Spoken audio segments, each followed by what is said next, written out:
folks, I'm an engineer by trade and by education, and I became an armor modeler.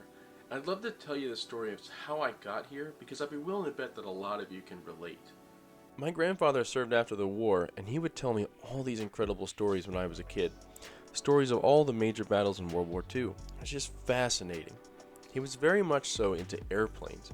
So much so that he actually found a supercharger that would make its way into the rebuild of the Memphis Belle, which is currently on display in Dayton, Ohio.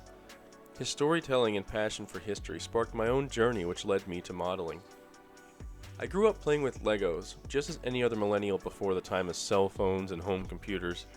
Then one Christmas my uncle got me a model race car, blue tester's glue, a hobby knife, and a starter pack of tester's paint. Yep, I was completely lost. After cutting myself once, I ditched the hobby knife for a pair of my dad's nippers and went to town. Needless to say, the results were less than desirable, but I enjoyed the challenge and I got to learn a bit about cars as I was building the model.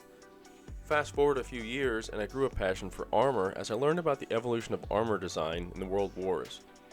Understanding the balance of armor, speed, and firepower, while understanding the different tactics of armored warfare, I just found it all fascinating. The history was there, and the engineering behind these beasts was evident by the evolution over time. Now, what does all that have to do with modeling? Well, as an engineer, I'm interested in the design of each tank. The design tells you its purpose, informs you of the thought that went into its creation. The problem is that I'm in Pennsylvania, near the east coast of the United States, and we don't exactly have a bunch of tanks laying around that I can crawl into and begin to understand how they work. Therefore, I chose to learn their design through modeling. A model tank, or any model for that matter, is meant to be a smaller replica of the real thing. Models can tell us a great deal and even train some to learn to identify different vehicles. As a matter of fact, U.S. tankers were trained to identify other armored vehicles by using 1/35th scale armor models throughout the Cold War era. It's why I was drawn to armor models, and even more specifically, models with interiors, as I can truly gain an understanding of what made these beasts tick. Being able to see the engine, transmission, crew compartments, and internal layout really helps in learning about the design and also gives a sense of what it was really like to be part of a crew operating one of these powerful vehicles. I want to learn whilst bringing these pieces of history to life, and I hope that you'll join me on this journey as well as I continue to hone my craft and inspire your future builds. Perhaps we can teach each other a few tricks along the way as we enjoy one of the greatest hobbies out there. Until next time, don't forget to build those models, not just your stash, and I hope to see you back here soon as we continue our journey in bringing history to life. Alright folks, I hope you enjoyed my story and maybe you can share some of your own in the comments below. I hope that you'll come back here in the future and check out my future builds because I have quite a few things in store for you all, and starting with this M10.